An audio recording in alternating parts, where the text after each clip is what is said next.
ఇప్పుడు తెలుగు ఇండస్ట్రీలో release planning విషయంలో కూడా చాలానే రూల్స్ మారిపోతున్నాయి.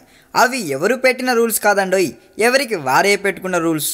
ఎందుకంటే ఇప్పుడు ఫైనాన్షియల్ డిఫిసిట్ నడుస్తున్న దృష్ట్యా సినిమాలను ఎంత భారీ రేంజ్లో రిలీజ్ చేసినా కూడా భారీ ఓపెనింగ్లు వచ్చే ఛాన్సే లేదు.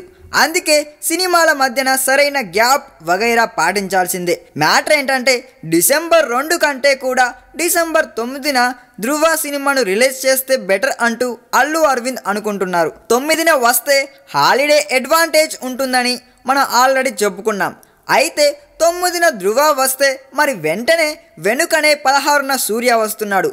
తన సింగం 3 సినిమాను 16న ప్రపంచవ్యాప్తంగా తెలుగు అండ్ తమిళంలో రిలీజ్ చేయాలని సూర్య ఆల్రెడీ ప్లాన్ చేసుకున్నాడు. అందుకే ఇప్పుడు అరవింద్ సూర్యతో మంతనాలు జరిపి ఎలాగైనా సింగం 3 సినిమాను వేరే డేట్లో దించాలని చూస్తున్నారంట. స్టార్ హీరో సూర్యకు అల్లు అరవింద్ అన్న, మెగా ఫ్యామిలీ అన్న ఎనలేని రెస్పెక్ట్. ఎందుకంటే అసలు గజనీ సినిమాను ఆ రేంజ్లో ప్రమోట్ చేసి సూర్యకు తెలుగు మార్కెట్ క్రియేట్ చేసిందే మనోడు. ఆ అభిమానం దృష్ట్యా ఇప్పుడు సూర్య కొత్త డేట్లో వచ్చినా రావచ్చనే చాలా మంది అభిప్రాయపడుతున్నారు. ఈ వీడియో మీకు నచ్చినట్లయితే సబ్స్క్రైబ్ చేయండి. ఫిలిమి స్టార్స్ బోలెడంత న్యూస్ బోల్డ్గా.